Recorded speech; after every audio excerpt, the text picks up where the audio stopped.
Bonjour à tous, dans cette vidéo, nous allons découvrir comment réaliser un tableau de signes pour des expressions du premier ou du deuxième degré. Pour les expressions d'un niveau plus avancé, d'autres vidéos suivront. Alors tout d'abord, premier rappel. Une fonction du premier degré est une fonction dont l'expression analytique est de la forme ax plus b, avec a un réel non nul. Pour rappel, une fonction de ce type est représentée graphiquement par une droite oblique, qui plus est, elle s'annule uniquement lorsque x, sa variable, prend la valeur moins b sur a. De ce fait, en termes de signes, on va distinguer deux cas de figure possibles pour les fonctions du premier degré. Premièrement, traitons le cas où le paramètre a est strictement positif. Le paramètre a correspond à la pente de la droite, ainsi si ce paramètre est strictement positif, cela correspond au fait que la fonction f soit strictement croissante. Dans ce cas de figure, si l'on tente d'effectuer le tableau de signes de la fonction, nous constatons tout d'abord, comme on l'a déjà dit précédemment, que cette fonction s'annule en moins b sur a. De ce fait, lorsque x vaut moins b sur a, l'image correspondante f de x vaut 0. De plus, lorsque x prend des valeurs inférieures strictement à moins b sur a, alors on constate que la fonction est négative. De plus, lorsque x prend des valeurs strictement supérieures à moins b sur a, alors la fonction prend dans ce cas des images strictement positives. Le cas où a est strictement plus petit que 0 se traite de manière analogue, mais dans ce cas, on constate que la fonction du premier degré est strictement décroissante. De ce fait, au niveau du tableau de signes, on obtient le tableau suivant avec une fonction qui s'annule toujours lorsque la variable prend la valeur moins b sur a, mais qui est cette fois strictement positive lorsque la variable est strictement inférieure à moins b sur a, et strictement négative lorsque la variable prend des valeurs strictement supérieures à moins b sur a. Ce sont les deux seuls cas de figure que l'on rencontrera pour les fonctions du premier degré. Réalisons directement un premier exemple. Si l'on cherche à réaliser le tableau de signes pour l'expression 5x moins 2, on va tout d'abord devoir déterminer la valeur pour laquelle cette fonction s'annule, ce qui nous amène à réaliser des calculs préalables. On constate ici, en résolvant notre équation du premier degré, que cette valeur correspond à 2/5 qui correspond bien à moins b sur a, comme exprimé tout à l'heure. On peut donc déjà indiquer que lorsque la variable de x prend la valeur 2/5, l'expression 5x moins 2 s'annule. Ensuite, le paramètre a correspondant ici à 5, cette expression est associée à une fonction du premier degré strictement croissante. De ce fait, elle prendra des valeurs strictement négatives lorsque x prend des valeurs strictement inférieures à 2/5, et l'image de l'expression 5x moins 2 sera strictement positive lorsque x prendra des valeurs strictement supérieures à 2/5. Passons à l'exemple suivant. On effectue exactement le même travail, mais cette fois-ci avec l'expression 1 moins 2x. On constate d'abord, en réalisant nos calculs préalables, que cette expression s'annule lorsque x prend la valeur 1/2. Je vous invite, pour éviter de faire des erreurs, à réécrire l'expression 1 moins 2x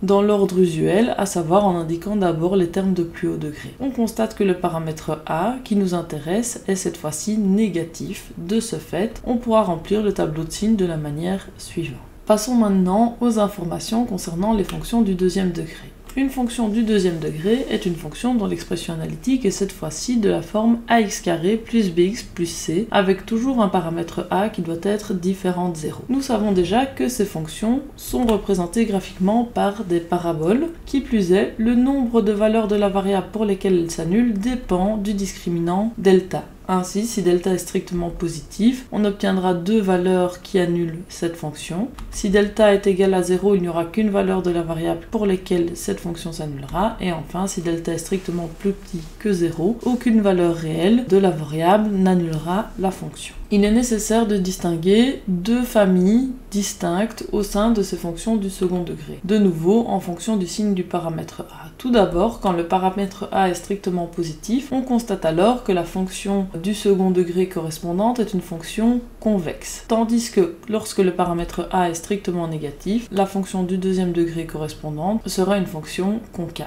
Au sein de ces différentes familles, il est nécessaire de distinguer trois sous-cas possibles en fonction du signe du discriminant. différence que nous allons faire directement à la slide suivante. Dans le cas où delta est strictement positive, nous avons signalé que la fonction s'annule pour deux valeurs distinctes de la variable. Nous nommerons ici ces valeurs x1 et x2 en considérant que x1 est la plus petite de ces deux valeurs. Nous sommes donc dans le cas de figure suivant et nous pouvons indiquer dans le tableau de signes que la fonction s'annule lorsque la variable prend les valeurs x1 ou x2. Ensuite, nous constatons que lorsque la variable x prend des valeurs inférieures à la valeur x1, la fonction est positive, tandis que lorsque la valeur de x est comprise entre x1 et x2 strictement, la fonction est strictement négative. Et enfin, quand la valeur de x est strictement plus grande que x2, alors la fonction est strictement positive. Lorsque delta est égal à 0, en revanche, il n'existe qu'une valeur de la variable qui annule la fonction. Nous nommerons cette valeur x1. Dans ce cas, nous pouvons indiquer dans le tableau de signes que la fonction s'annule lorsque la variable x prend la valeur x1. Nous constatons que le reste du temps, la fonction est strictement positive, ce qui nous permet de remplir le reste du tableau de signes. Enfin, lorsque delta est strictement négatif, il n'existe aucune valeur de x qui annule la fonction. De ce fait, on constate que la fonction est strictement positive pour toutes les valeurs de la variable x. Un raisonnement similaire peut être effectué lorsque le paramètre a est strictement négatif, ce qui nous amène aux trois cas suivants que nous ne détaillerons pas comme dans le cas précédent. Passons directement à quelques exemples. Si l'on essaye de réaliser le tableau de signes de l'expression 2x² plus 5x moins 3, nous devons tout d'abord, comme dans les exemples précédents, réaliser des calculs préalables pour déterminer pour quelle valeur de la variable x cette expression s'annule. Nous constatons que le discriminant associé à cette équation du second degré est égal à 49. De ce fait, puisqu'il est strictement positif, nous obtenons deux solutions possibles pour l'équation. Ces solutions sont ici moins 3 et 1/2. Si nous passons ensuite à la construction du tableau de signes, nous constatons tout d'abord que le paramètre a ici est strictement positif. De ce fait, nous savons que la fonction du second degré associée à cette expression est représentée par une parabole convexe. Par ailleurs, nous avons trouvé précédemment que cette expression s'annulait pour deux valeurs de la variable. Ainsi, l'axe des x doit intercepter le graphe de cette fonction en deux points distincts. Nous pouvons indiquer qu'en ces deux valeurs, moins 3 et 1/2, l'expression 2x² plus 5x moins 3 s'annule. Nous pouvons ensuite remplir le tableau de signes comme suit.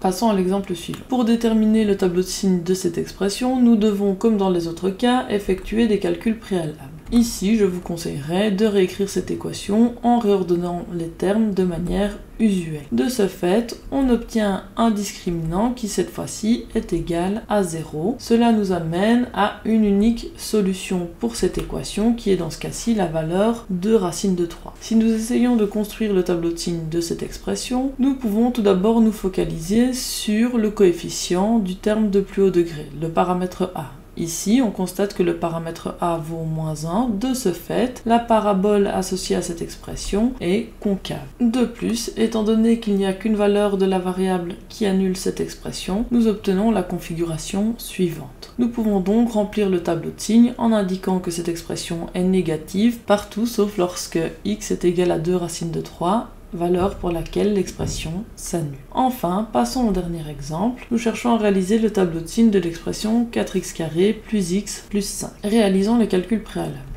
Nous cherchons à déterminer pour quelle valeur de x cette expression s'annule, et dans ce cas-ci, le discriminant delta est égal à moins 79. De ce fait, l'équation que nous essayons de résoudre est une équation impossible. Il n'y a donc aucune valeur de la variable qui annule cette équation. Si nous cherchons à construire le tableau de signes associé à cette expression, nous devons de nouveau nous focaliser sur la valeur du paramètre a qui dans ce cas-ci est strictement positive. De ce fait, la parabole à laquelle nous nous intéressons est convexe. Du fait qu'aucune valeur de la variable n'annule cette expression, nous sommes dans la configuration suivante. De ce fait, l'expression est toujours strictement positive. Voilà qui conclut ce dernier exemple. Je vous laisse donc avec quelques exercices proposés ainsi que leurs solutions. Bon travail à tous!